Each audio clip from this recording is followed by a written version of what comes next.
প্রথমে অসংখ্য ধন্যবাদ জানাচ্ছি। একটু পরে আপনি বলেছেন যাচাই বাছাই করবে, আমরা খুবই আশাবাদী, কারণ আমরা যে রিকোয়ারমেন্ট তারা দিয়েছে আমরা সেই অনুযায়ী সবকিছু সাবমিট করেছি।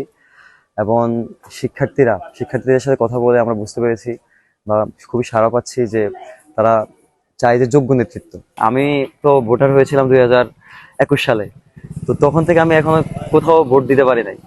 তো এটা হচ্ছে আমার ইউনিভার্সিটির প্রথম ভোট হবে। পাশাপাশি হচ্ছে আমি একজন ক্যান্ডিডেট শিবির সমর্থিত প্যানেল থেকে, সহ সাহিত্য সাংস্কৃতিক সম্পাদক। তো এটা খুবই দারুণ একটা ফিল, আমার খুবই ভালো লাগছে। এবং আশা করি অনেকেরই আমার মতো নতুন, মানে আমার মতো অনেকেও নতুন ভোটার আর কি। আমাকে আসলে কারোই প্রতিদ্বন্দ্বী মনে হচ্ছে না। যারা আমরা আছি আমরা সবাই এই ক্যাম্পাসের, অভ্যুত্থানের পর আসলে আমাদের মধ্যে ভেদাভেদ এখন আর নেই।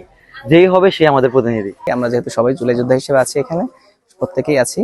সো শিক্ষার্থীরা যাকে মনোনীত করবে সে আমাদের প্রতিনিধি হিসেবে থাকবে, এখানে আমাদের কোনো প্রতিদ্বন্দ্বী নেই। আমরা শিক্ষার্থীদের কাছে যাচ্ছি, শিক্ষার্থীদের সমস্যাগুলো ফাইন্ড আউট করার চেষ্টা করছি। শিক্ষার্থীদের যে সকল সমস্যা আছে সেই সকল সমস্যার আঙ্গিকে আমাদের ইশতেহার গঠন হবে।